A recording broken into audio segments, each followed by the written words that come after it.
పరిశుద్ధుడైన దేవుడు మనకందరికీ పరిశుద్ధ దినాన్ని అనుగ్రహించినందుకు ఆయనకు వేలాది స్తుతులు స్తోత్రాలు చెల్లించుకున్నాం. అలాగే కూడి వచ్చిన మీకందరికీ కూడా ప్రభువు నామమున చెల్లిస్తున్నాం. చదవబడిన లేఖన భాగాన్ని ఒక్కమారు జ్ఞాపకం చేసుకుందాం. యోహాను సువార్త 18వ అధ్యాయం 37 నుండి 40 వచనాలను చదువుకున్నాము. అందుకు పిలాతు, నీవు రాజువా అని ఆయనను అడుగగా, యేసు నువ్వు అన్నట్టు నేను రాజునే, సత్యమును గూర్చి సాక్ష్యమిచ్చుటకు నేను పుట్టి తిని, ఇందు నిమిత్తమే ఈ లోకమునకు వచ్చి తిని, సత్య సంబంధి అయిన ప్రతి వారును నా మాట వినుననెను. అందుకు పిలాతు, సత్యమనగా ఏమిటి అని ఆయనతో చెప్పాను. అతడు ఈ మాట చెప్పి బయటనున్న యూదుల యొద్దకు తిరిగి వెళ్ళి, అతని యందు ఏ దోషము నాకు కనబడలేదు, అయినను పస్కా పండుగలో నేనొకని మీకు విడుదల చేయవాడు కలదు కనుక నేను యూదుల రాజును విడుదల చేయడం మీకు ఇష్టమా అని వారిని అడిగాను. అయితే వారు దీనిని వద్దు, బరబ్బను విడుదల చేయమని మరలా కేకలు వేసింది. ఈ బరబ్బ బందిపోటు దొంగ. దేవుని స్తోత్రం కలుగును గాక. ప్రార్థించుకొని వాక్య ధ్యానంలోకి వెళ్దాం. ప్రార్థించుకుందాము. పరిశుద్ధుడు తండ్రి నిత్యుడకు దేవా, సమాధానకర్త, స్తోత్రం స్తోత్రం స్తోత్రం చెల్లిస్తున్నాం తండ్రి దేవ. గడిచిన కాలం అంతట్లో అయినా మమ్మల్ని అందరినీ కూడా సజీవులుగా ఉంచి భద్రమైన రెక్కల కింద కాపాడి తండ్రి, మీరు మమ్మల్ని మిక్కిలిగా ప్రేమించిన ఈ మందిరావరణంలో మమ్మల్ని అందరినీ చిన్న మందగా కూర్చుకొని మిమ్మల్ని కనుపరుచుకొని మహింపరుచుకొని కీర్తించే భాగ్యాన్ని మీరు మాకు ఇచ్చినందుకు వందనాలు స్తుతులు స్తోత్రాలు తండ్రి దేవా. నీ బీదాసునైనా నన్ను నాయన వాక్యపరిచయ నిమిత్తం నిలబెట్టిన ఆయన మీరు వాడుకుంటున్నందుకు వందనాలు స్తుతులు స్తోత్రాలు. నా నోటికి దూరంగా ఉండి నాయన నన్ను మరుగుపరిచి మీరే మీ మాటల ద్వారా ప్రజలందరికీ హెచ్చరిక చేయటకు సహాయం చేసి ప్రభుత్వమని మా ప్రభువును రక్షకుడు నజరేయుడైన యేసుక్రీస్తు నామమున ప్రార్థించి వేడుకొనుచున్నాము తండ్రి. ఆమేన్. దేవుని స్తోత్రం కలుగును గాక. మనకు చాలా సందర్భాల్లో యేసు ప్రభు యొక్క చివరి దినాల్లోని సంఘటనలు మనం జ్ఞాపకం చేసుకుంటున్నాం. ఇక్కడ పిలాతు దగ్గర తీర్పు కొరకు ఆయన నిలవబడ్డాడు. నిలవబడ్డ ఆయన్ను ప్రశ్నిస్తున్నాడు పిలాతు, అయ్యా యూదుల రాజు నువ్వా అని. అవును నేనే అని యూదుల రాజుగా చెప్పబడ్డాడు. అయితే సత్యమును తెలుపుటకు నేను పుట్టి తిని, సత్యముల గురించి సాక్ష్యమిచ్చుటకు నేను పుట్టి తిని, ఇందు నిమిత్తమే ఈ లోకమునకు వచ్చి తిని అని చెప్పాను. సత్య సంబంధి అయిన ప్రతి వాడును నా మాట వినునను.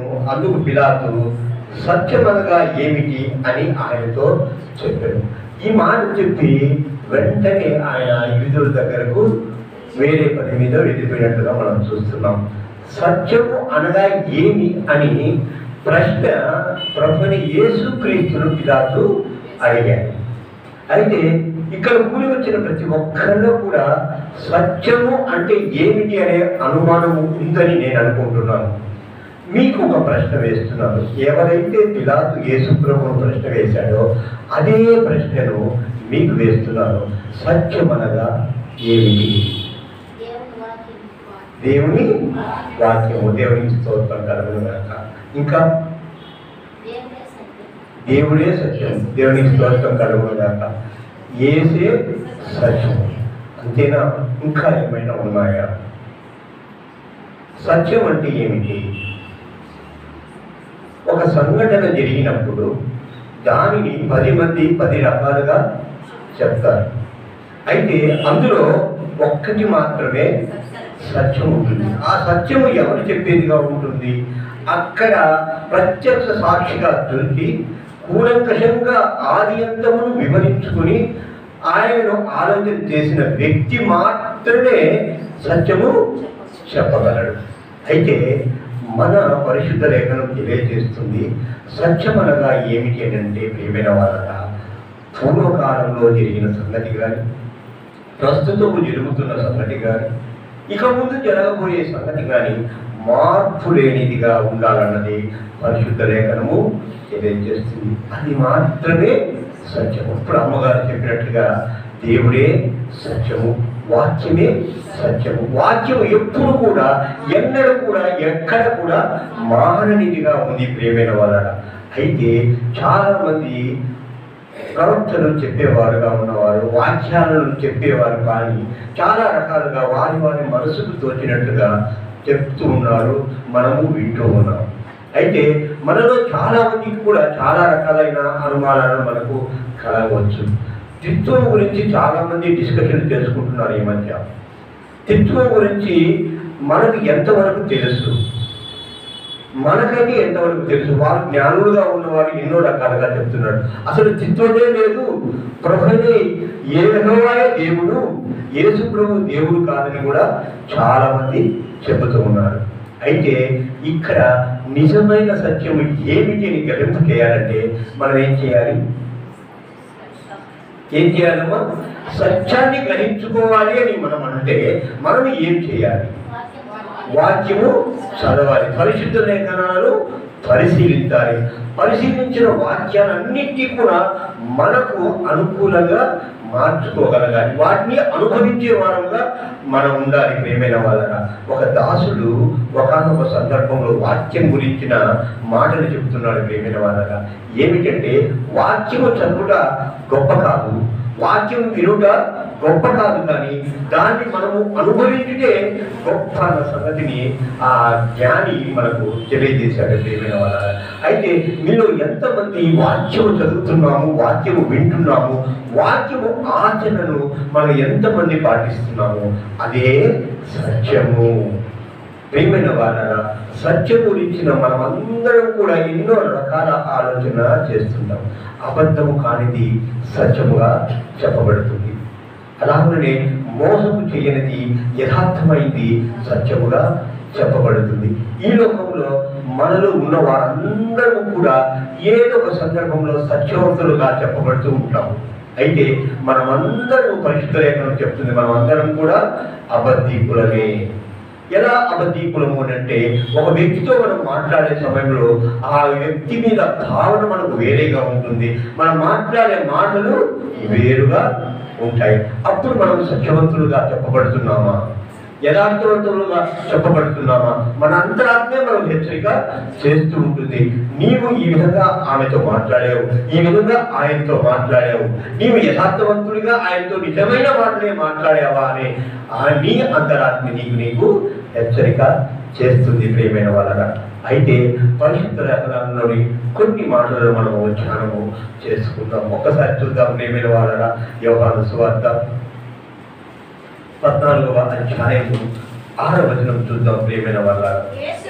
యేసు నేనే మార్గమును, సత్యమును, జీవమును, నా ద్వారానే తప్ప ఎవరు తండ్రి యొద్దకు రాడు. ఈ మాటను మనకు ఎక్కడెక్కడో ఎంతో మంది ఎన్నో రకాలుగా చెప్పి ఉండవచ్చు ప్రియమైన వాళ్ళ. అయితే దేవుడు అయిన మన యేసు ప్రభువు చెప్తున్న మాట ఏమిటంటే, నేనే సత్యమును అని చెప్తున్నాడు, మార్గమును చెప్తున్నాడు, జీవమునని చెప్తున్నాడు. అయితే ఈయన సత్యమని ఎంతమంది భక్తులు నమ్ముతున్నారు? ఇక్కడ కూడుకున్న మీరందరిలో కూడా ఎంతో మందికి కూడా కొద్దిపాటి అనుమానం ఉండి ఉండవచ్చని నేను అనుకుంటున్నాను ప్రియమైన వాళ్ళ. ఎందుకనంటే, ఆయన పుట్టుక నిజమైందేనా, నిజంగా జరిగిందా, ఆయన మిత్తు, ఆయనకు అసలు పుట్టుకే లేదు, అసలు పుట్టలేదు ఆయనని చెబుతూ ఉంటారు చాలా మంది. అలాగనే ఆయన జీవితంలో 30 సంవత్సరాలు, 12 ఏళ్ల నుండి 30 సంవత్సరాలు వచ్చేంత వరకు ఆయన ఎక్కడున్నాడో కూడా ఎవ్వరూ చెప్పలేరంటున్నారు ప్రియమైన వాళ్ళ. అలాగనే 3.5 సంవత్సరంలో ఆయన చేసిన సేవ అంత గొప్పదా, అంతగా మార్పు చెందేంతదా అని అంటున్నారు. కానీ ఈ దినాన ఈ లోకంలో ఇప్పటికి లెక్క వేస్తే ప్రియమైన వాళ్ళ దాదాపు 400 కోట్ల మంది ఆయన్ను అనుసరించే వారుగా ఉన్నారు, ఆయన నమ్మిన భక్తులుగా ఉన్నారు. ఇవన్నీ ఎలా సాధ్యమవుతాయి? ఆయన సత్యదేవుడు కాకపోతే అందరూ విశ్వసిస్తారా? మీలో ఏ మాత్రమే మార్పు లేకుండా మీరు సత్యవంతులుగా మీరు మెనగలుగుతున్నారా? ఆలోచన చేయండి ప్రియమైన వాళ్ళరా. ఆ దేవాదేవుని యొక్క సత్యమే మనకు మార్గంగా ఉంది.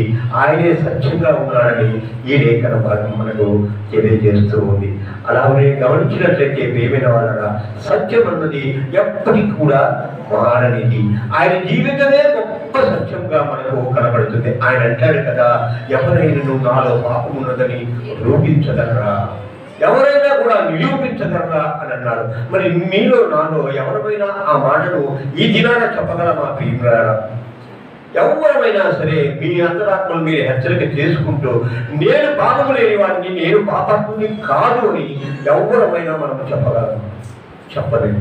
అయితే ప్రియమైన వాళ్ళరా, ఈ దినము నుండి నువ్వు యేసును నమ్ముకొని ఆయనే సత్యముని చెప్పి నమ్మి ఆయన సత్య మార్గంలో నచ్చిన వాడివైతే ప్రియమైన వాళ్ళరా, నిజంగా ఏదో ఒక దినాన నేను సత్యవంతుని, నా దేవుడే సత్యమైన దేవుడని చెప్పగలిగిన శక్తి నీకు ఆ దేవాదేవుడు దయచేస్తాడు ప్రియమైన వాళ్ళు. అలాగే మనము గమనించినట్లయితే యోహాను సువార్త 8వ అధ్యాయము 32వ వచనం చూసినట్లయితే ప్రియమైన వాళ్ళరా, అప్పుడు మేము సత్యము స్వతంత్రులుగా చేయనని చెప్పగా వారు మేము అబ్రహాము సంతానము, మేము ఎవరికి ఎన్నటికీ దాసులుగా ఉండలేదే అని, మేము స్వతంత్రంగా చేయబడుతున్నామని ఏమి చెప్పుచున్నామని ప్రభువైన యేసుక్రీస్తును ఆ శిష్యులు అడిగారు. ఆయన శిష్యులుగా ఉండాలి అని అంటే ఆయన వాక్యముందు నిలవబడాలన్నది ముందు వచనాల్లో తెలియజేయబడింది. ఇక్కడ చెప్పుకున్నాం కదా, మనం 18, 37, 38లో చదువుకున్నాం. ఎవడైతే నేను చెప్పే మాటలు వింటాడో వాడు సత్యముందు నిలవబడిన వాడు అని చెప్పి ఓ లేఖన భాగాలు చెప్పబడుతున్నాయి ప్రియమైన వాళ్ళ. ఈ లేఖన భాగాల్లో దేవుని యొక్క కట్టడలను, న్యాయ విధులను, ఆయన చెప్పిన ఆజ్ఞలన్నింటినీ కూడా మనం పాటిస్తూ ఉన్నవారమైతే మనము సత్యములో నడిచిన వారంగా ఉంటామన్నది దేవుని వాక్యము సెలవిస్తుంది. అయితే ఈ సత్యము నేను ఏం చేస్తుంది? స్వతంత్రుడిగా చేస్తుంది. అసలు స్వతంత్రత అంటే ఏమిటి? ఎవరికి బానిసలుగా లేవని శిష్యులు అంటున్నారు. అబ్రహాముకు మేము బిడ్డలుగా ఉన్నాము, మేము ఎవరికి బానిసలము కాదే, మేము ఎలా కూడా స్వతంత్రము కాకుండా పోతామని వారు వేసిన ప్రశ్న. ఇప్పుడు మీకు ఒక ప్రశ్న, మీరందరూ కూడా ఇప్పుడు స్వతంత్రులేనా? స్వతంత్రంగా జీవిస్తూ ఉన్నారేనా? చెప్పండి ప్రియమైన వాళ్ళారా. యేసు రక్తం ద్వారా కడగబడ్డారు, సంతోషమే. మీరు స్వతంత్రంగా జీవిస్తున్నారా? స్వతంత్రులేనా? మీ మీద ఎవరు అధికారము చేయలేదా? చేస్తున్నారా? అమ్మా, దాసులుగానే ఉన్నారు. మరి సత్యం మిమ్మల్ని ఏ విధంగా స్వతంత్రతలోకి నడిపిస్తుంది? ఒక చిన్న విషయం. ఒక ఇంటిలో ఒక వంట చేస్తున్న ఒక స్త్రీ చేతి నుండి నెయ్యి గిన్నె జారిపోయింది. నెయ్యి గిన్నె జారిపోతే భర్త వచ్చి ఆమెను అడుగుతున్నాడు, అమ్మా నెయ్యి గిన్నె ఏమైంది అని. ఆమె ఏమి చెప్పబిండవచ్చు? చెయ్యి జారి పడిపోయిందని చెప్తే యథార్థత, సత్యవంతురాలు. అలా కాకుండా అయిపోయింది అన్న ఒక మాట అనేది అనుకోండి, అబద్ధము అవుతుంది. అప్పుడు అక్కడ ఆమెలో సత్యము నిలబడలేదు. ఆ సత్యాన్ని, ఆమె చెప్పిన అబద్ధాన్ని కాపాడుకోవడానికి ఇంకా ఎన్నో రకాలైన అబద్ధాలను ఆమె చెప్పవలసి ఉంది. అది ఏమైతే ఆమె అబద్ధంగా చెప్పిందో దాన్ని నిజం చేయడానికి ఎన్ని అబద్ధాలు చెప్పినను అది సత్యమవుతుందా? కాదు చెప్పిన వాళ్ళ. ఒక్క మాటతో ఆమె, అయ్యా నా చెయ్యి జారి నెయ్యి కింద పడిపోయింది అంటే ఏమైపోతుంది? అక్కడ సమస్య తీరిపోతుంది. ఇక రెండవ మాటకు ఆమె ఆస్కారము ఇవ్వదు. ఆయన సరేనేమో పొరపాటు జరిగింది కదా అని సర్దుకుపోయే భర్తగా ఉన్నాడంటే సర్దుకుపోతాడు, లేదంటే చిన్నపాటి గొడవ జరిగి ఎటువంటిలైనా కూడా ఆ గొడవ సర్దు మనుగుతుంది ప్రియమైన వారన. ఇక్కడ చిన్న సందర్భమే అయినా కూడా ఎంతగా మనల్ని యథార్థవంతులుగా, సత్యవంతులుగా, స్వతంత్రులుగా చేస్తుందో ఈ సంఘటనను బట్టి మనము ఆలోచన చేయవచ్చు. ఎక్కడికి నీవు అబద్ధం ఆడకుండా సత్యములో నిలుస్తావో, ఎప్పుడు కూడా ఎటువంటి పరిస్థితుల్లో కూడా అబద్ధం ఆడకుండా సత్యంలో నిలబడతావో, నీవు స్వతంత్రుడిగా ఉంటావన్నది దేవుని వాక్యము సరిస్తుంది. నువ్వు ఎవరికి అప్పుడు భయపడాల్సిన పని లేదు. ఈ న్యాయం అంతా కూడా సత్యం మీదనే ఆధారపడింది. న్యాయస్థానాలన్నీ కూడా ఈ సత్యం మీదనే ఆధారపడి ఉన్నాయి. ప్రియమైన వారా, ఒకవేళ ఎక్కడైనా ఒక అన్యాయం గెలిచినట్లయితే, కోర్టు ఒక అన్యాయం గెలిచినట్లయితే వారి మనసుల్లో ఏముంటుంది? ఒక పొద్దుకు ఉండనే ఉంటుంది. అన్యాయంగా మేము గెలిచాము, మాకున్న డబ్బుతోనో, అధికారంతోనో, ఇంకొక దానితోనో సత్యాన్ని మేము జయించామని అనుకుంటారే తప్ప వారి జీవిత కాలం అంతా కూడా బాధపడుతూనే ఉంటారు. ప్రియమైన వాళ్ళ, అదే సత్యము. సత్యం అంటే నిన్ను ఎంతగా స్వతంత్రులుగా చేస్తుందో ఈ వచనం మనకు తెలియజేస్తుంది. ఎప్పుడైతే దేవుడి మాటలు వింటామో, దేవుని కట్టడలను ఆచరిస్తామో, మనం స్వతంత్రులుగా మారతామని ఈ దేవుని వాక్యం సెలవిస్తుంది. ప్రియమైన వాళ్ళ, అలాగనే మరొక విషయాన్ని చూసినట్లయితే ఎఫెసీయులకు రాసిన పత్రిక 4వ అధ్యాయము 15వ వచనం చూసినట్లయితే, సర్వ విషయాలలో క్రీస్తునకు మనము ఆయన ఆత్మీయుల్లో అనుకూలమైన వారిగా ప్రేమ కలిగి సత్యము చెప్పుచు క్రీస్తు వలె ఉండుటకు మనం అన్ని విషయములలో ఎదుగుదము. దేవుని స్తోత్రం కలుగుగాక. ప్రియమైన వారరా, ఇక్కడ 2 విషయాలు మనకు కనబడుతున్నాయి. ఒకటి ప్రేమ, రెండవది సత్యం. ప్రేమ కలిగిన వారమైన ఎదుటి వారికి అబద్ధాలు మనం ఎప్పుడు చెప్పము. ప్రియమైన వారరా, ఎప్పుడైతే నువ్వు సత్యం చెబుతావో, ప్రేమ కలిగి ఉంటావన్నది దేవుని వాక్యము సెలవిస్తుంది. అయితే ఎప్పుడు కూడా మనం క్రీస్తు అన్ని విషయాల్లో ఆయన ఏడాగున ఈ లోకంలో జీవించాడో, యథార్థవంతుడిగా జీవించాడో, పాపం లేని వాడిగా జీవించాడో, అలాగనే మనం జీవించిన వారమైతే ప్రియమైన వాట ఏమవుతామంట? అన్ని విషయంలో ఎదుగుదుము.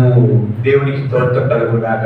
మనము అన్ని స్థితులలో ఎదగాలి అంటే ఆ ప్రభువైన క్రీస్తు యొక్క సత్యమును గ్రహించుకొని మనం ముందుకు సాగాలన్నది దేవుని వాక్యము సెలవిస్తుంది. ప్రియమైన వాళ్ళ, అలాగే మనం గమనించినట్లయితే ఇదే ఎఫెసీయులకు రాసిన పత్రిక 6వ అధ్యాయము 14వ వచనం చూసినట్లయితే, మన జీవితంలో సత్యం కొరపైన యుద్ధములు ఏదనగా మీరు నడుమునకు సత్యమును గట్టి కట్టుకొని నీతియైన మైమరములు ధరించుకొని పాదములకు సమాధాన సువార్తను జోడులు దొరుకుని సిద్ధ మనసును జోడులు ధరించుకోవాలి. చాలా బాగుంది. ఇక్కడ మనం గమనించినట్లయితే ప్రియమైన వాళ్ళరా, ఈ వచనములో సత్యం అనే గట్టిని కట్టుకోవాలి. మీలో చాలా మంది పని చేసే ఆడవాళ్ళు ఉన్నారు. పని చేసే సమయంలో మీరు చేసే ఒక గొప్ప పని ఏమిటి అమ్మా?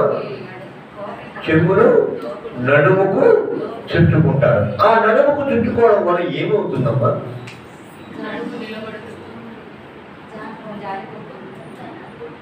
జారిపోకుండా, మీ బయటకు జారిపోకుండా ఉండడం కోసమే నడుముకు చుట్టుకుంటున్నారా? కాదు. ఎక్కడైతే మీకు బలహీనంగా వంగి వేసే సమయంలో బలహీనత లేకుండా ఉండడానికి మాత్రమే చీర పొమ్మను గట్టిగా నడుముకు చుట్టుకుంటారు. మరి వారి సంగతి? స్త్రీలంటే చీర పొమ్మను నడుముకు చుట్టుకుంటారు, సంతోషం. మరి మగవారు ఏం చేస్తారు? టవల్ని నడుముకు కట్టుకున్నారంటే వారు ఎంత పనైనా చేయగలుగుతారు. ప్రియమైన వాళ్ళ, అదే సత్యం. అలాంటి దట్టిని నడుముకు కట్టుకున్నాము అని అంటే ఎంత పనైనా, ఎలాంటి కార్యమైనా మనము చేయగలము. సువార్త ప్రకటనలో జోడును మనం ధరించుకొని, సిద్ధపాటు జోడును మనం ధరించుకొని ముందుకు సాగుతామన్నది ఈ లేఖన మనము తెలియజేస్తుంది. ప్రియమైన వాళ్ళ, నిజంగా ఆ సత్యం అనే దట్టిని కట్టుకున్నప్పుడు మనలో ఒక స్థిరత్వం ఉంటుంది. దేనికి భయపడని గొప్ప స్థిరత్వము మన హృదయాల్లో కలుగుతుంది. మనం ఏమైనా చేయగలమన్న నమ్మకం మనలో మనకు కలుగుతుంది. ఎప్పుడైతే నడుము ఉంచాలనుకుంటామో నడుముకు కొంగు నుంచి ఆడవారు, అలాగే తలకు గుడ్డ ఉన్న దాన్ని నడుముకు కట్టుకోవడం మగవారికి ఆనవాయితీగా ఉంది. ప్రియమైన వాళ్ళ అలాంటి బలాన్ని చేకూర్చేదే నడుముకు దంటి మనలో ఉన్న సత్యం అన్నది మనం గ్రహింపుకు తెచ్చుకోవాలి. ప్రియమైన వాళ్ళ అలాగనే మనం గమనించినట్లయితే మొదటి యోహాను రాసిన మొదటి పత్రిక 1వ అధ్యాయము 6వ వచనం చూద్దాం. ప్రియమైన వాళ్ళ మనము సత్యవంతులమని చెప్పము, ఆయనతో కూడా సహవాసం గలవారమని చెప్పుకొని చీకటిలో నడిచిన ఎడల మనము అబద్ధమాడుచు సత్యమును దేవుని స్తోత్రం కలుగునుగాక. ఎంత శ్రేష్టమైన మాటని కలుగుతుందో చూడండి. ప్రియమైన వాళ్ళ ఆయనతో మనమందరం కూడా క్రైస్తవుల పేరు పెట్టుకున్నవారము. ప్రతి ఆదివారం మందిరంలో మనం కనబడుతున్నాము, ప్రతి వారము వాక్యము చదువుతున్నాము, ప్రతి వాక్యము వింటున్నాము అని అందరము చెప్పుకుంటూనే ఉన్నాము. కానీ ఆయన వెలుగులో నడవనట్లయితే, ఆయన వెలుగులో మనం నచ్చని వారమైతే మనము అబద్ధికులము, సత్యములో లేని వారమన్నది ఈ వచనం మనకు తెలియజేస్తుంది. ప్రియమైన వాళ్ళ అంటే ఆయన వెలుగు అంటే ఆయన ఏలాగున జీవించాడో అలాగనే మనకు జీవించాలన్నది దేవుని వాక్యము సెలవిస్తుంది. మరి ఎంతమందిని మనలో అలాగున జీవిస్తున్నాం? దేవుని వాక్యము ఎల్లవేళలా ఎప్పుడు చదువుతూనే ఉంటాం, వింటూనే ఉంటాం. టీవీ ఆన్ చేస్తే దేవుని వాక్యము. అలాగే పరిశుద్ధ లేఖనం తీసుకున్నామంటే ఏదొక మాట. మన ఇళ్లలో క్యాలెండర్లో కూడా 365 రోజుల 366 రోజులు ఉన్న క్యాలెండర్లో కూడా దేవుని వాక్యం ఉంటుంది. ఆ వాక్యాన్ని మాత్రం మనము ధ్యానం చేస్తుంటున్నాం. కానీ ఎన్నడైనా ఆ వాక్యాలను మన జీవితాలకు అనుగుణంగా చేసుకుంటున్నామా? మన జీవితాలకు అనుకూలంగా మార్చుకొని ఆ ప్రకారం జీవించడానికి మనం ఎన్నడైనా ప్రయత్నం చేస్తున్నామా? ప్రియమైన వాళ్ళ అందుకొరకే దేవుడు చెప్తున్నాడు కదా, ఆయన వెలుగులో నీవు నేను నడిచినట్లయితే సత్యములో మనం ఉన్నవారం అన్నది దేవుని వాక్యము సెలవిస్తుంది.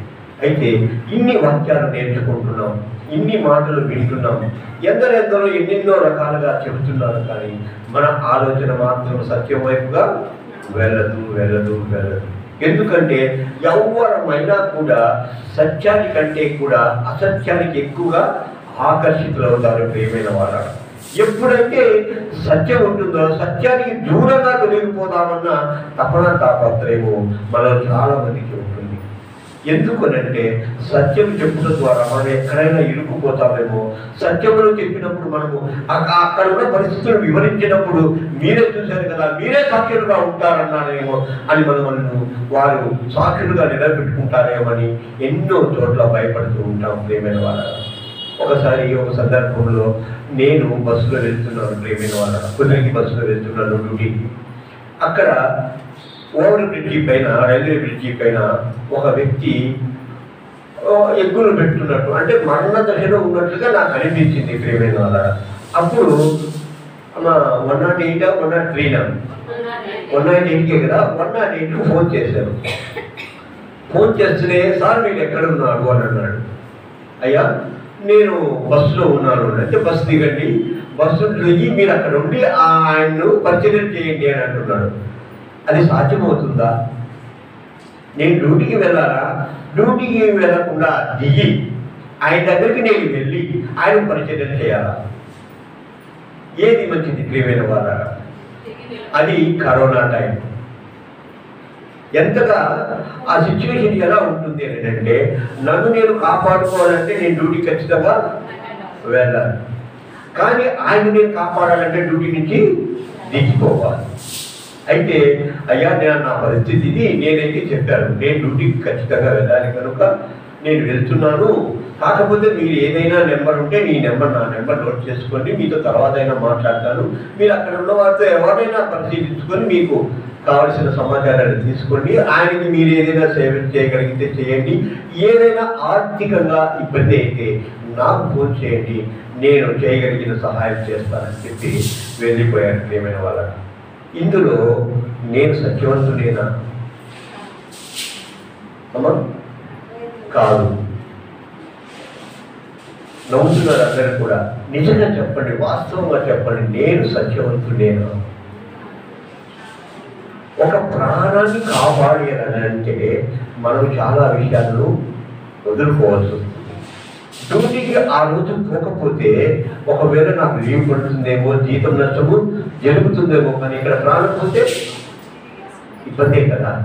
ఏదో ఉంది నా దగ్గర కొద్దిపాటి డబ్బులు ఉన్నాయి కాబట్టి నేను ఏదైనా ఆర్థికంగా సహాయం చేయగలను చెప్పుకోవచ్చేమో, కానీ ఇక్కడ మాత్రం నేను తర్వాత నాకు అనిపించింది నేను సత్యవంతునిగా లేను అనిపించింది ప్రియమైన వాళ్ళ. అయితే మనం ఏం చెప్తున్నాం? నేను క్రైస్తవుని, ప్రతి ఒక్కరికి నేను సహాయం చేస్తాను, నేను క్రైస్తవుగా జీవించినంత కాలం కూడా నేను గొప్పగా ఇతరులకు సహాయం చేస్తానని మనం చెప్పుకుంటూ ఉంటాము.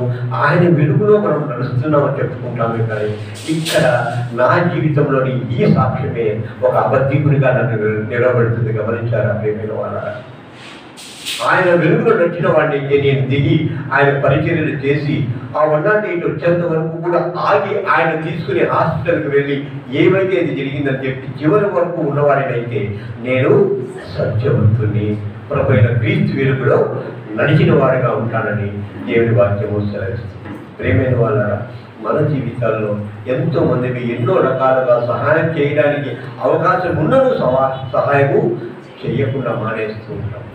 అందుకే దేవాది చెప్తున్నాడు, నీవు సహాయం చేయకుండా ఉండలేని స్థితి ఉంటే పర్వాలేదు, కానీ సహాయం చేయగలిగిన శక్తి ఉండి సహాయము చేయకపోతే అది ఒక పాపంగా పరిగణించబడుతుందని దేవుని వాక్యము సెలవిస్తుంది. ప్రేమైన వాళ్ళ, అలాగని మనం గమనించినట్లయితే సామెతలు 12:12లో ఇంకొక శ్రేష్టమైన మాటలు ఆ దేవాదేవుడు మనకు తెలియజేస్తున్నాడు. ప్రియమైన వాళ్ళ, భక్తిహీనుడు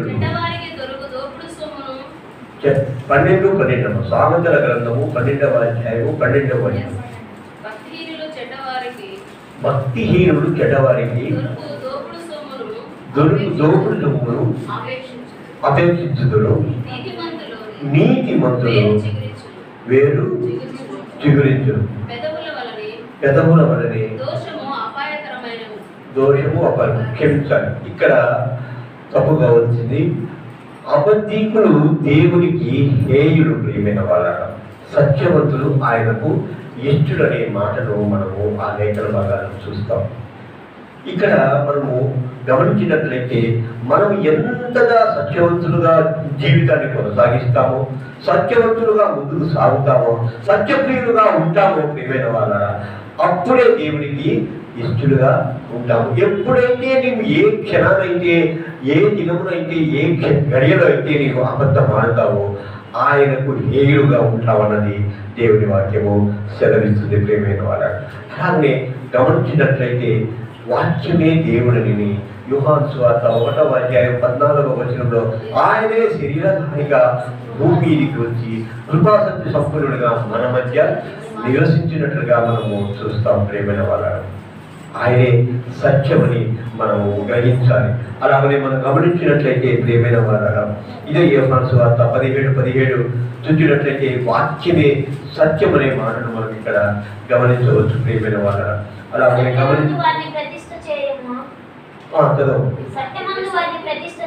సత్యమందు వాటిని ప్రతిష్ఠ చేయము, నీ వాక్యమే సత్యము. దేవునికి స్తోత్రం కలుగునుగాక. ప్రియమైన వాళ్ళ, దేవుని వాక్యమే సత్యమైంది, దేవుడే సత్యమైన దేవుడు అన్నది మనము గమనించాలి. ప్రియమైన వాళ్ళ, వాక్యాన్ని చాలా మంది, ఎంతో మంది భక్తులు వాక్యము నమ్మకం ముందు దానిని పరిశీలించి ఈ వాక్యంలో ఎన్నో లోపాలు ఉన్నాయి, వీటిని గమనించి లోకులందరికీ ఎత్తి చెప్పాలన్న ఉద్దేశంతో పరిశుద్ధ లేఖనాన్ని ఎన్నో రకాలుగా పరిశీలన చేసి చివరికి వారు దేవుని భక్తులుగా మారి సత్యం గ్రహించిన వారుగా ఉన్నారు. ప్రియమైన వాళ్ళ, అందులో ఆర్ఆర్కే మూర్తి గారిని మనం జ్ఞాపకం చేసుకున్నట్లయితే యోహాను సువార్తలో చాలా తప్పిదాలు ఉన్నాయి. వాటిని నేనన్నీ కూడా జనులందరికీ ఎత్తి చెప్పాలి, ఈ బైబిల్ లేఖనాలన్నీ కూడా తప్పుల తనకే అని చెప్పాలని ఉద్దేశంతో యోహాను సువార్తను చాలా దీక్షగా పరీక్షగా చదివాడు. ఆయన్నే ఆ యోహాను సువార్త మార్చివేసింది. ప్రేమైన వల్ల ఆయన అంటాడు కదా, నేను మార్చే దేవుడు నాకు అవసరం లేదు, నన్ను మార్చే దేవుడు నాకు కావాలన్న శ్రేష్టమైన మాటను ఆరాధ్యమూర్తి గారు చెప్పారు. సత్యము ఎంత గొప్పగా ఉంటుందో చూడండి ప్రేమైన వాళ్ళను. మనలో చాలా మందిని సత్యాన్ని గ్రహింపు చేయాలంటే చాలా కష్టమైన పైన. సులువుగా అసత్యాన్ని నమ్మేస్తాం, అసత్యానికి ఎక్కువగా అవకాశాన్ని ఇస్తుంటాం, సత్యానికి మాత్రం దూరంగా మనము తొలగిపోతూ ఉంటాం ప్రేమైన వాళ్ళ. ఇక్కడ మనము గమనించినట్లయితే నిజాయితీ, దేవునిపై విశ్వాసము, మోక్షాన్ని మనకు ఈ సత్యము బోధిస్తుంది ప్రేమైన వాళ్ళ. చాలా విషయాలు గమనించినట్లయితే మనము ఈ సత్యం గురించి కొన్ని ఆలోచనలు, కొంతమంది వ్యక్తులను ఆలోచన చేసినట్లయితే మొట్టమొదటిగా సౌలు పౌలుగా మారటకు ముందుగా సౌలు ఎలాంటి వాడు అంటే చాలా దుష్టుడు. క్రైస్తవులు అనబడే వారినందరినీ కూడా పిల్లలనే కాదు, పెద్దలనే వారు కాదు, ఎవరినైనా సరే, వృద్ధులైనా సరే హింసించి వారిని శిక్షించి చంపుటకైనను వెనుతీయని వాడుగా ఉన్నాడు ప్రేమైన వాళ్ళ. స్టీఫెన్ చనిపోయే సమయంలో అతన్ని మరణాన్ని ఈయన ఒప్పుకున్న వాడుగా ఉన్నట్లుగా ఉన్నాడు ప్రేమైన వాళ్ళ. అయితే అలాంటి సౌలును పౌలుగా మార్చే సమయంలో దమస్కు మార్గంలో ఆయన ఒక గొప్ప వెలుగుగా కనబడి ఆయనను మార్చిన ఆ సత్యము దేవాది దేవుడైన ప్రభువైన యేసు క్రీస్తు. అయితే యేసు ప్రభు కాలంలో సమకాలీకుడుగా ఉన్న ఈ సౌలు ఆయన చనిపోయిన తర్వాత అవన్నీ కూడా ఆయన పునరుద్ధాన్ని నమ్మక, ఆయన మరణాన్ని నమ్మక, ఎందరిలో హింసించిన ఆ భక్తుడే చివరికి తనను తాను కూడా ఆయన హతసాక్షిగా మార్చుకోగలిగిన సత్యాన్ని గ్రహింపు తెచ్చుకున్నవాడుగా ఉన్నాడు. ఈ మార్పు సత్యం ద్వారా మాత్రమే జరిగింది. అదే ఏమిటి అంటే ప్రభువైన యేసు క్రీస్తు మరణము, పునరుద్ధానము ప్రియమైన వాళ్ళ. అలాంటి సత్యాన్ని గ్రహించిన ఈ సౌలు పౌలుగా మారి ఎన్నో ప్రయాణాల్లో ఎంతో మందిని, ఎన్నో సంఘాలను కట్టి ప్రభువైన క్రీస్తు మార్గంలోకి ఎంతో మందిని నడిపించిన వాడిగా ఉన్నాడు. రెండవ వ్యక్తిని మనం చూసినట్లయితే సమరయ స్త్రీ ప్రియమైన వాళ్ళ. సమరయ స్త్రీ ఆ సంఘటనను మనం జ్ఞాపకం చేసుకున్నట్లయితే ఆమె దగ్గర చెప్తున్నాడు కదా, సత్యముతో ఆత్మతో మనము దేవుణ్ణి ఆరాధించాలి, రావాల్సి ఉన్న మెస్సయ్య నీవేనా అని ఆమె అడిగినప్పుడు నేనే చెప్పిన క్రీస్తు నిజమైన సత్యదేవుడు ఈయనే అని చెప్పి ఊర్లోకి వెళ్ళి అందరినీ కూడా తీసుకుని వచ్చింది ప్రియమైన వాళ్ళ. ఈ సమరయ స్త్రీ ఒక గొప్ప సువార్థికురాలిగా మనం ఇక్కడ చూస్తాం. ఆమె ఒక మెస్సియను కనుగొన్నది, ఆ మెస్సియ కనుగొన్నాడు, ఆయన సత్యమైన దేవుడు, ఆయన సత్య స్వరూపి అని చెప్పి గమనించుకుని ఆమె ఊర్లోకి వెళ్ళి అక్కడ ఉన్న వారందరికీ కూడా ఏం చెప్పింది, నా గురించి ఈయన గొప్పగా చెప్పాడు, నాకు ఏమైతే జరిగిందో, ఎలాంటి సంఘటనలు నా జీవితంలో జరిగాయో అవన్నీ కూడా చెప్పాడు. ఈయన మెస్సయ్య నేను కనుగొన్నాను, వచ్చి ఆయనను చూడుడి అని చెప్పాడు ప్రేమైన వాళ్ళ. ఒక్కసారి యోహాను సువార్త 4వ అధ్యాయం 40వ వచనం ఒకసారి చూడండి ప్రియమైన వాళ్ళ. ఆ సమరయులు ఆయన యొద్దకు వచ్చి తమ యొద్ద ఉండుమని ఆయనను వేడుకొని కనుక ఆయన అక్కడ 2 దినములు ఉండెను. ఆయన మాటలు వినినందున ఇంకను అనేకులు నమ్మి ఆ స్త్రీని చూసి ఇక మీదట నీవు చెప్పిన మాటను బట్టి కాక మా మట్టుకు మేమే విని ఈయన నిజముగా లోక రక్షకుడని తెలుసుకుని నమ్ముతున్నామని దేవునికి స్తోత్రం కలుగునుగా. ప్రియమైన వారు, ఇక్కడ సమరయ స్త్రీ లాంటి వారు మనం అందరం ఇక్కడ ఉన్నాం, అవునా? అయితే ఏలాగునా ఆమె ఊరిలో వారినందరినీ ఆయన దగ్గరికి తీసుకుని వచ్చి ఆయన పరిచయం చేసింది. వారు అప్పుడు అన్న మాట ఏంటి, మరొకసారి చదువుతామా? నీవు చెప్పిన మాట బట్టి కాక మా మట్టుకు మేము విని ఈయన నిజముగా లోక రక్షకుడని గ్రహింపు చేసుకున్నారు. మరి మీలో ఎంతమంది ఎవరైనా చెప్పిన మాటను కాక మీకే ఆలోచన చేసి నిజమైన లోకరక్షకుడు ప్రభువైన క్రీస్తుని మనలో ఎంతమంది మీరు నమ్ముతున్నాం ప్రేమైన వాళ్ళ? ఈ మాట మీకు హృదయానికి తాకుతుందా? మీ హృదయానికి దగ్గరగా వచ్చిందా? లోకంలో ఎంతో మంది దైవ సేవకులు మీకు ఎన్నో రకాలుగా ఎన్నో మాటలు మీకు చెబుతూ ఉండవచ్చు. మీరు ఎప్పుడైతే మీరు మీ వచనాలను కానీ మీ గ్రంథంలోని మాటలను కానీ ధ్యానం చేసుకునే సమయంలో ఈయనే నిజమైన లోకరక్షకుడని మీ హృదయాలకు ఎప్పుడైనా తోచిందా? చెప్పండి ప్రియమైన వాళ్ళగా. ఈ విధంగా ఆ సమరయ స్త్రీ చెప్పిన వాక్యం మట్టుకే కాకుండా మట్టుకు వారే గ్రహింపు తెచ్చుకున్నట్లుగా ఇక్కడ మనము చూస్తున్నాం ప్రియమైన వాళ్ళగా. ఎవరైనా ఒక వ్యక్తి గ్రహింపు తెచ్చుకున్నాడంటే ఆయన సత్యం గ్రహించాడు కనుకే, ఆ సత్యాన్ని ప్రతిబంధిగా పొందుతున్నాడు కనుకే, ఆ సత్యం ద్వారా వీళ్ళందరూ కూడా లోకరక్షకులకు ప్రాయమైన క్రీస్తు అని చెప్పి నమ్మారు ప్రియమైన వాళ్ళగా. అలాగనే మనం ఆలోచన చేసినట్లయితే మనల్ని ఈ సత్యము స్వాతంత్ర్యాన్ని ఇస్తుంది, పవిత్రలోకి నడిపిస్తుంది, దేవునికి సమీపస్తులుగా చేసి నీ సత్య మార్గంలో ఆధ్యాత్మిక యుద్ధములో రక్షణగా పనిచేసి నిజమైన ఆరాధకునిగా చేసి ఆత్మీయ ఎదుగులతో నిన్ను శాశ్వతమైన స్థానంలో అనగా నిత్యత్వములో నిలుపుతుంది ఈ సత్యము. నిన్ను మొదటిగా స్వతంత్రునిగా చేస్తుంది.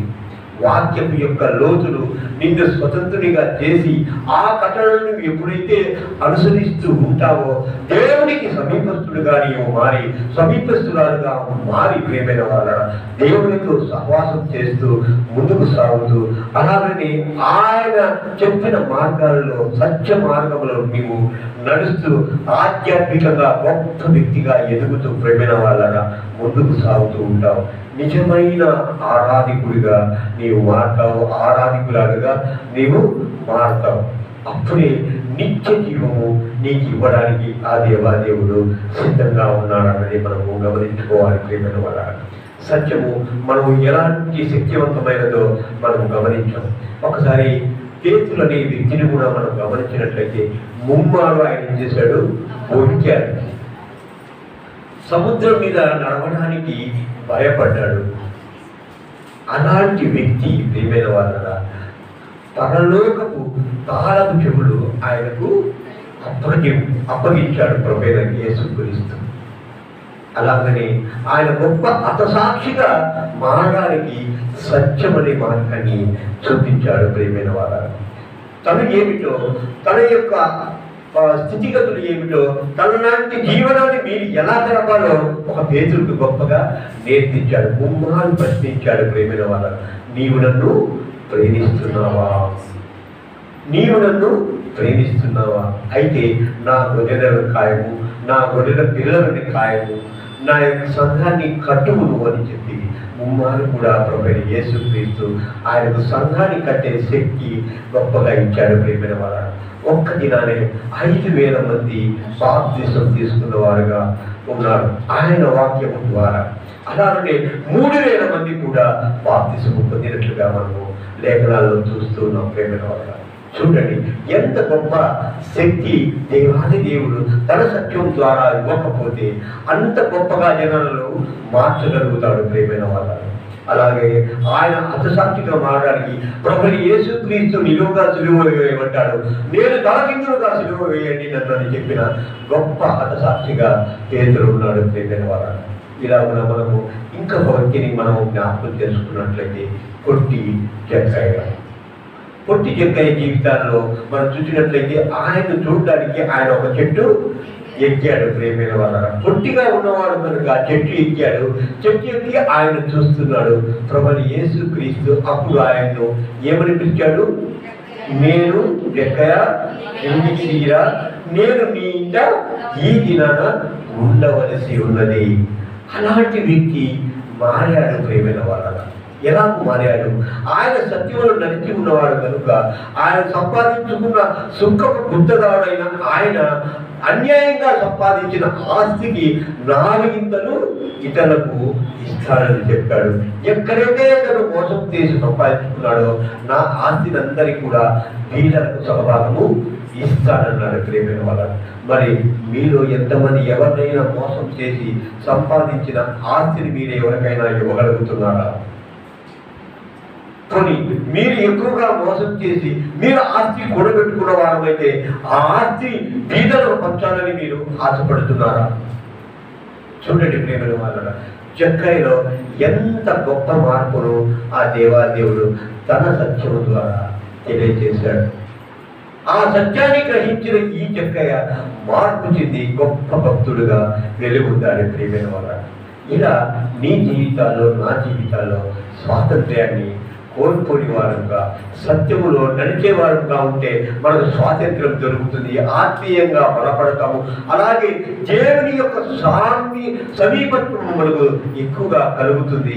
తద్వారా నిత్య జీవం పొందడానికి దేవాదేవుడు మనందరినీ కూడా సత్య మార్గంలో నడిపిస్తాడన్నది మనము గమనించుకోవాల్సిన విషయంగా ఉంది ప్రియమైన వాళ్ళ. అలాగే మనం చూసినట్లయితే పాపము నుండి ఈ సత్యము మనల్ని విముక్తుని చేస్తుంది. ఈ పాపం నుండి సత్యం అనేది మనల్ని ఎలా విముక్తులు చేస్తుంది ఎన్నడైనా మీరు ఆలోచన చేశారా? ఎప్పుడైతే జక్కయ్యను మన జీవితంలో గమనించినట్లయితే ఆయన చేసిన పాపాలన్నింటినీ కూడా ప్రాయశ్చిత్తము చేసుకున్నాడు. అలాగే మన జీవితాల్లో కూడా మన పాపాల నిమిత్తం మనం ప్రాయశ్చిత్తం చేసుకున్న వారమైతే పాపముల నుండి విముక్తి పొందిన వారంగా అవుతామన్నది దేవుని వాక్యము సెలవిస్తుంది ప్రియమైన వాళ్ళ. అలాగే ఈ సత్యము నీతి నిజాయితీతో మనలందరినీ కూడా నడిపిస్తుంది. నీతి నిజాయితీ అంటే చాలా మందికి తెలిసే ఉంటుందని అనుకుంటున్నాను ప్రియమైన వాళ్ళ. ఎందుకంటే తెలుగులో చాలా పదాలను మనము మాట్లాడుతూనే ఉంటాం, చేస్తూనే ఉంటాము, కానీ వాటి యొక్క భావాలను అర్థాలను మనము గ్రహింపుకు తెచ్చుకోము. నీతి నిజాయితీ అనేది కూడా మన జీవితాల్లో ఈ సత్యం ద్వారా కలుగుతుందని దేవుని వాక్యము సెలవిస్తుంది ప్రియమైన వాళ్ళ. అలాగే మనం గమనిస్తూ వెళ్ళినట్లయితే ప్రియమైన వాళ్ళ, మన జీవన పయనంలో మనకు దిశానిర్దేశము ఈ సత్యము చేస్తుంది. మనం ఒక వెళ్ళే మార్గము ఒక చోటికి వెళ్ళిన తర్వాత 2 మార్గాలుగా వెళ్ళిపోయింది అని అంటే ఏ మార్గంలో నువ్వు వెళ్ళాలో ఆ సత్యం మనకు బయలుపరుస్తుంది ప్రియమైన వాళ్ళ. ఎన్నడైనా మీరు ఆలోచన చేశారా? ఒక ఊరికి ప్రయాణం అయి వెళ్తున్నప్పుడు ఒక గమ్యస్థానం మీరు చేరాలి అని అంటే 2-3 మార్గాలు వచ్చినప్పుడు అప్పుడు ఏం చేస్తారు? మీరు అక్కడ నిలబడి ఆలోచన చేస్తారు. అంత మాత్రమేనా? ఆలోచన చేసి సరైన మార్గాన్ని మీరు ఎన్నుకోగలరా?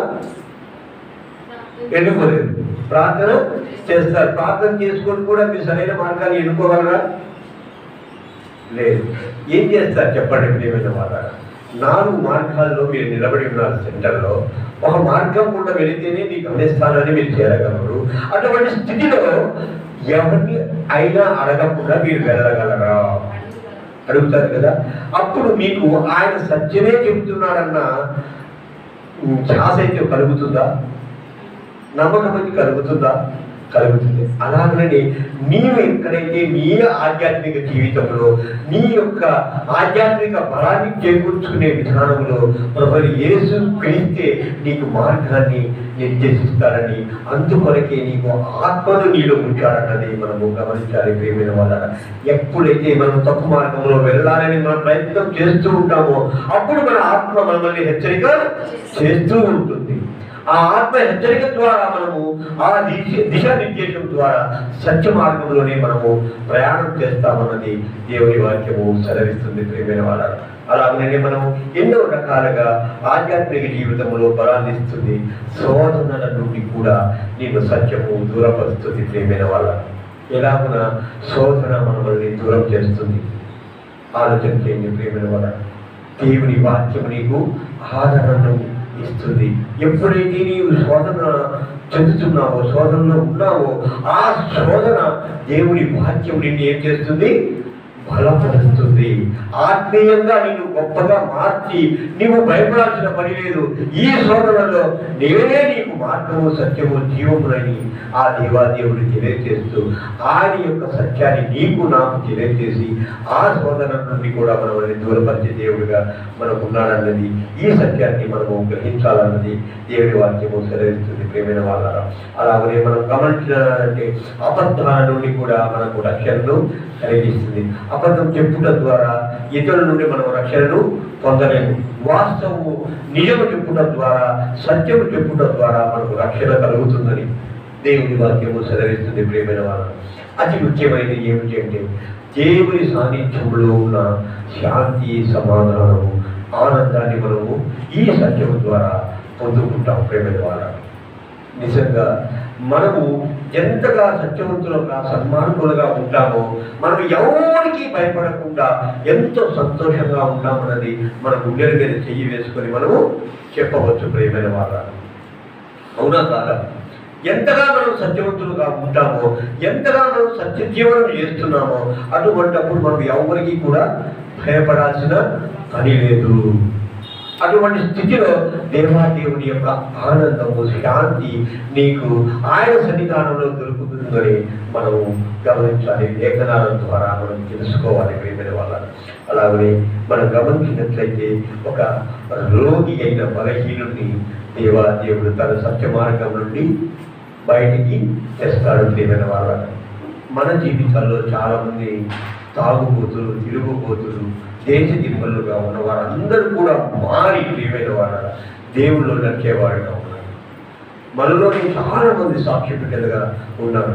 అందులో నేను ఒకని. ప్రియమైన వారు నాకు అన్ని అలవాట్లు, సప్త వ్యసనాలు కలిగిన నేను ఈ దినాన దేవుని వాక్యము చెప్పడానికి మీ మధ్య నిలవబడ్డానంటే ఆయన యొక్క సత్యమే నన్ను నడిపించింది. ప్రియమైన వారు లేదు అంటే నేను ఎక్కడికి ఎలా వెళ్ళిపోయేవాడో తెలియదు. ప్రియమైన వాళ్ళ ఒక రోగగ్రస్తుని ఎలాగున ఆ సత్యము బయలుపరుస్తుంది అని అంటే ప్రియమైన వాళ్ళ ఇక్కడ మెడికల్లో పనిచేసే కొంతమంది తల్లులు ఉన్నారు, వారికి తెలుసు.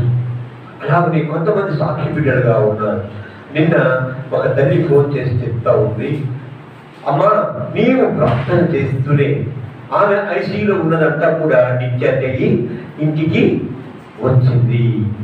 ఇది ఈ కార్యం చేయగలిగిన శక్తి ఆ సత్యవంతుడైన దేవునికి తప్ప వేరొకరికి లేదన్నది మనము గమనించాలి. ప్రియమైన వాళ్ళ వ్యసన పనులను మార్చే సత్యం, రోగిష్ఠులను మార్చే సత్యం, అలాగని ప్రియమైన వాళ్ళ లోకములో ఉన్న లోకాశలతో ఉన్న వారందరినీ కూడా మార్చగలిగిన శక్తి కలిగిన సత్యంలో మనము ఉన్నాం. ప్రియమైన వాళ్ళ లోకాశలో మనకందరికీ లోకాశలు కలిగే ఉన్నాం.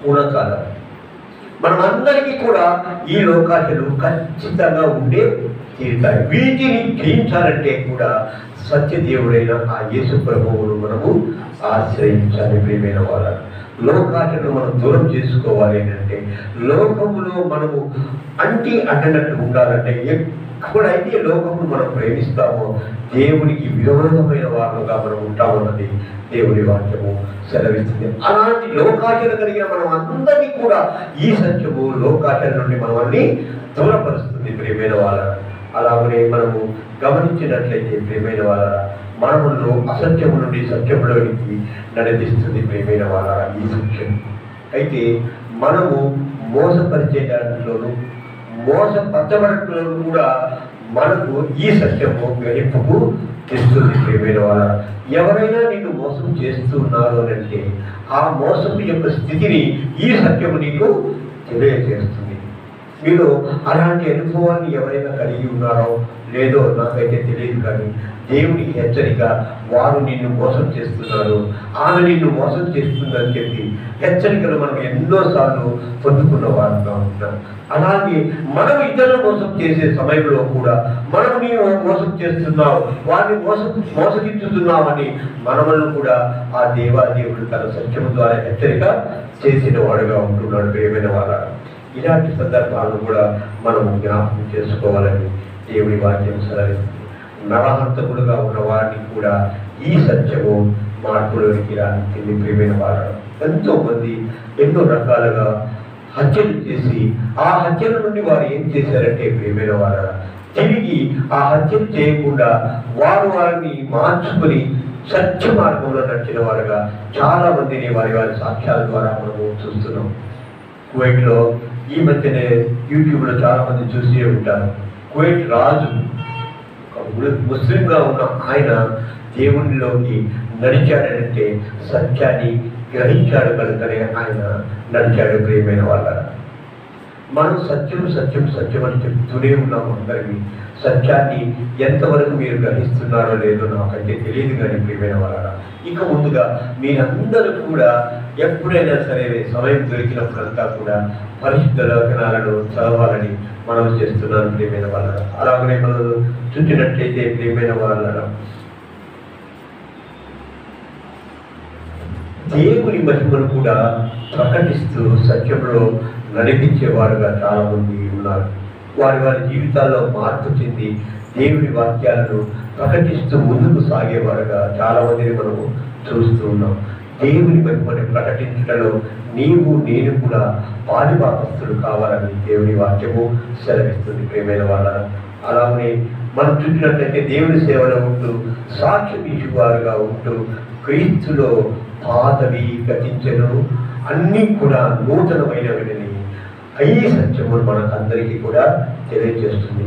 మనము ఎప్పుడైతే ఆయన సత్య మార్గంలో ఆయన వెలుగులో నడిచే వారుగా ఉంటామో మనము సత్యవంతులుగా చెప్పబడుతుంటామో అందరూ అంటారు, అబ్బా ఫలాని భావి జీవితంలో ఈ విధంగా ఉంది, ఆమె జీవితంలో ఎంతో మార్పు రావడం వల్ల ఆమె ఎంతో గొప్పగా ఆశీర్వదింపబడిందని చెప్పి మనము చెప్పబడుతూ ఉంటాం. ప్రియమైన వాళ్ళ మన జీవితాల్లో మనకు కలిగిన పాత జీవితాలన్నీ గతించి నూతన జీవితాన్ని దేవాది దేవుడైన ఆ యేసు ప్రభువుని ఇస్తారని దేవుని వాక్యము సెలవిస్తుంది. ప్రియమైన వాళ్ళ అలాగని మరొక మాటను మీకు చెప్పి ముగిస్తున్నాను. ప్రియమైన వాళ్ళ మీలో ఎంతమంది బైబిల్ పఠనము చేయడానికి ఇష్టపడుతున్నారు?